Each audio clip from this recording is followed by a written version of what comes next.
Welcome, ladies, to the Real Estate Investor Show, providing inspiration, strategies, and insight to empower women investors to live balanced and financially free lives. Now, here are your co-hosts, Liz and Andresa. Welcome back, everyone. This is Liz. And this is Andresa.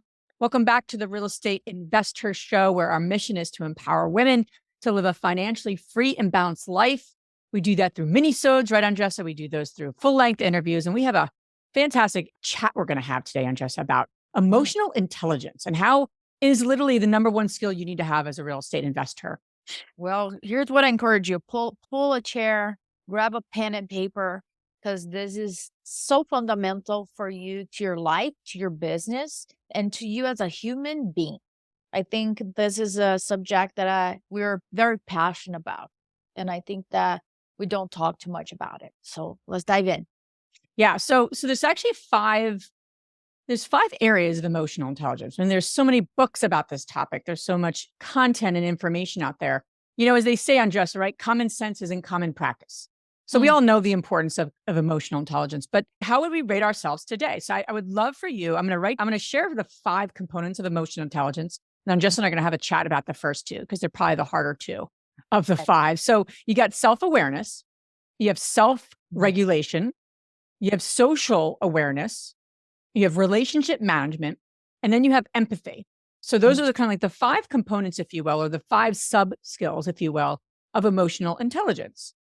So think about that for yourself. How would you rate yourself? 5 being the best, 1 being could use some improvement on those 5 areas. Yeah, right now, everybody's going to look at it. Yeah, right. I think that's actually great. Before we dive in, let's do that. You rate yourself on those 5 and I'll do the same. So repeat it again. Let's do it. Self-awareness, self-regulation, social awareness, relationship management, and empathy. I have questions, and we might have to do a part 2. Of course you have questions. Items here. So bottom line, right? Self-awareness is the ability to recognize and understand your own stuff, your own emotions, right? Self-regulation is about controlling your emotions and impulses. So you're not actually reacting to emotional triggers. There's more of a mindfulness, right, of that. And you're not kind of beholden to that. Social awareness is really the ability to like pick up on cues, to walk into a room and see what's happening and feel what's happening and with others, right? That's probably the best way to think of social awareness. Relationship management is, everything around communication, conflict resolution. How are you at, relationship management? If you're not even sure what that even means, you're probably not that high on that one. Empathy would be, or if you're like overwhelmed, pissed off, because we're really working on that. If you're building a team, this is where the thing is. Yeah. So we're growing, skilling, and dealing with people and larger teams that are located in different countries, states, and that's the number 1 skill. That's where my focus is right now. And then empathy is really being able to put yourself in other people's shoes. So as simple as that. But so let those me are the ask you a 5. question about empathy very quickly, though. So this is what happens with all introverts, right? We observe people's energy, and then at the end of the day, we're woof, right? So my question is, I can rate myself high or low here, depending on how I interpret that, because I don't want to be empathetic to the sense that I don't protect my own space. Does that make I don't think it's saying that's I think that's like the unhealthy version, because you could be empathetic to the point of literally, allowing everyone else's emotions and ways of being to control how you feel. I don't think that's what that's saying. So there's probably boundaries to all 5 of these, right? And ways of, so I would say like, this is really about, are you able to put yourself in other people's shoes, recognize and validate their emotions, and respond with understanding and compassion? You can do that with and without boundaries. But I think it ties up to the first one, self-awareness, right? True. If I am self-aware, then my level of empathy is higher. If I am not self-aware, if I'm triggered, that goes super down, right? What do you guys think? What's are your you knee able to jerk? be empathetic to others when you're triggered and pissed off? No. I have a hard time thinking about that. What's right? your lowest one? Because this is probably, what's your lowest one? I think my lowest one will be the relationship management, to the sense that this is the one that I am putting the most effort at the moment to develop and take to another level. I don't know compared to whom Sure. my relationship managing is higher or lower, but to the level that we are right now in our team, the quantity of people that we're managing and leading, it has been required that I take it to another level. So that's where I am my focus it's on this. And I think that I worked on the other items, but mine, I will say that. Yeah. I'm not going to lie. I gave myself a few 5s. I gave myself I love confident women. I did. I think I Great. gave myself 5 for social awareness. I think I'm very good with that. I'm not going to list all the ones, but I think I actually gave myself a 3 for self-regulation. I think for me, I don't think I'm off the charts on like emotions where I get, because this is about regulating your emotions and impulses. For me, why I put that is I'm continually getting more mindful of what's coming up for me. And sometimes I just pound things through, meaning no matter what I'm feeling, what I'm doing, I can say yes, or I can just, put a smile on my face when internally I'm just like effing pissed about something. So I think that for me is a growth area. I don't think I have a problem like where I'm impulsively like yelling at people. No, but it's the other way for me where I'll do it internally. It's an internal abuse for myself. And it really, I beat myself up. So it's more my relationship with myself, I think, for self, but I think that is what self-regulation is. So anyway, that's why I put it 3. So I want to talk about this self-regulation, because I think my mission in the world, it's for me, for everybody that I'm around, and my son.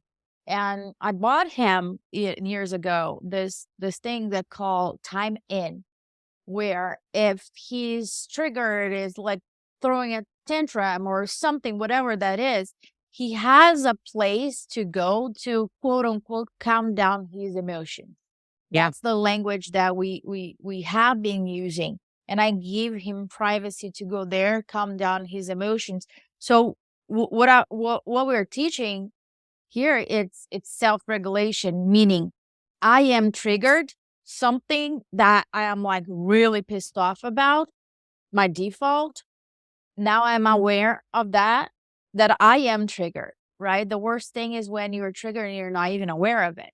Correct. And then testing, how do I regulate myself? How do you regulate yourself, Liz, when that happened?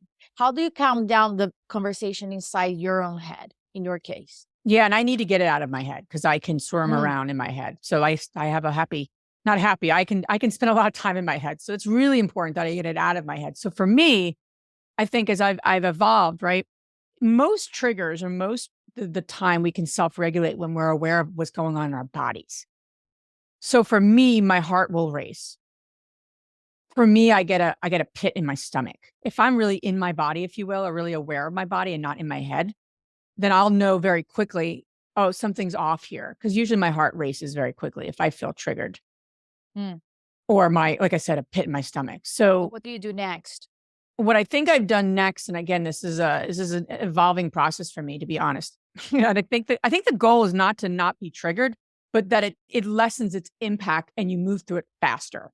I think that's the goal. That's the intent, right? Not to be triggered? No. I don't think not to be triggered is necessarily something that I'm after. I think the key is like the impact of the trigger, right? The heart maybe is not beating anymore. Like, oh, that's funny. That kind of used to trigger me like on a 9, but now it's like a 3 trigger. Okay, move on. No big deal. So you're moving through things a little faster. For me, the next step. Let me ask you a question. Do you do something? Or do you just sit on it? Do you go outside? Do you go for a run? Do you sweat it out? Do you do anything, or you are conscious and saying, listen? I think the breath is really probably the one thing I've done, kind of breath work, if you will, or just some deep breaths, just to kind of relax and get into a different mindset. Because it does bring, like, remember, the more we breathe, it brings oxygen to our brain, right? So as simple as that is, it's actually very impactful. And it changes your state and it regulates my body. So I need to do something that regulates like the feeling of intensity that's gone up, right? I can feel it in my body. What do you do? I need to get out of the environment. So I need to literally bypass my own brain, right? Yeah. So I really need to insert different thoughts, different images, different people. So I need to get out. I need to either go take sit down on the sun, having a coffee, and unplug So important. from things, and slow things down and really shove good things in front, like in my brain, either a podcast or something. The point that I came to a conclusion when I'm triggered, and then I have a self-talk to myself, as if like there's a flame, right? And I say to myself, think that this is a candle, and if you let it burn, it will go down. So I cannot control that flame many times. It's just a matter of, I promise you, the next half an hour, it will be less intense. And then it goes. But I think that for me, I cannot make a decision when I am like that. I cannot have a healthy conversation when I'm that. I usually use this expression that my brain is kidnapped, so I'm not even there. So it's really a disservice to have any sort of conversation with anybody. So I need to protect and hold myself and other people too when I do that. I think that the work that I have done, it went from not being aware that was happening to being aware after it happened, to now being aware when it's happening. So I can stop the roller coaster going up. That makes sense? I love that. It makes a lot of sense. I think the overarching piece to all this, or like the tool, you and I have talked a lot about, which gets me to my last point here is your cup full? Meaning, to really be emotionally intelligent and to work on this on a daily basis. I don't think you can do it if your cup is like a 3 out of 10. If you're not taking care of your mind, you're not taking care of your soul, you're not taking care of your body. I don't know the research, and we will find the research, but there's got to be research in alignment with that and emotional intelligence. It just has to be. So the next question would be, how do you ensure your cup is full? What does that look like for you? Meaning, are you taking time to go outside once a day? Are you moving your body? Are you doing things that are just positive for you, joyful for you, happy for you? Whatever that means, right? I know when I work out, my cup is automatically going to start on a 5. Then if I pray and meditate, now we're going to go on to 7. And then if I, play with Bailey a little bit in the morning or do something kind of like that, I'm going to go on an 8. So I'm starting on an 8 versus a 3 or a 2. Now I'm not my emotional intelligence, right? And my self-regulation is not even going to be there.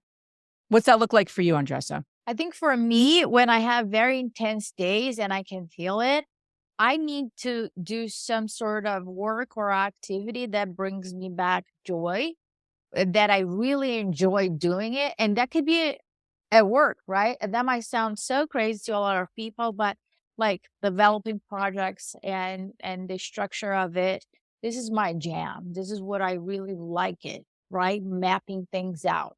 So I need to sprinkle that in order for me to gain energy. So for you that are listening, that brought your chair and joined us on this conversation, jot that down. What is it that it will be a little sprinkle of joy in your day? What is this activity that will be like now I'm full, right? And that, it can be work, it can be spending time with your family, or it might be not spending time with your family and spending more time with yourself in a massage place or whatever that might be, right? No judgment here, either or. It's you. The focus is on what works for you, and you being aware that, oh, now I know. And if you don't know, I encourage you to try all different types of massages and yoga, meditation, whatever that is. You keep trying different things. Travel by yourself. Fun things too. I have an electric scooter. That brings me so much joy. And I haven't done it in a week. And I'm like, when am I going to do? You drive that with the helmet, right? I do wear a drive with the helmet. God. Yeah. Right. Without my cell phone in my face. So that's Great. also very important. That did not work. Go on. That didn't work. But, in summary here, like Rate yourself. We would encourage you, right? With everything we do, it's like, okay, what is the meaning of this for my life? And most importantly, right? How's this going to help me move my goals along in a way that works for me in achievement and achieving it in a way that works for your life? Emotional intelligence will help you get there. Hands down, dealing with the contractor, dealing with the partner, dealing with the banker who just said they're not going to fund your deal anymore. I'm telling you, literally, you're going to deal with this all the time. So rate yourself, self-awareness, self-regulation, social awareness, relationship management, and empathy. Share it with us. Tag us on our Facebook community. We want to know what's coming up for you. And more importantly, what you're going to do with it. Thank you so much. I'll see you soon. Bye. If you enjoyed this podcast and want to receive updates on our next interviews, go to our website, therealestateinvestor.com. There, you can subscribe to our show, become part of our investor community, and get updates on upcoming episodes. If you like our show, please share it with other women who would benefit. And don't forget to leave us a rating on iTunes. We'd really appreciate it. And as always, we encourage you to take one action as a result of today's show and put it into motion so you can live both a financially free and balanced life. Thanks for spending time with us. Ciao.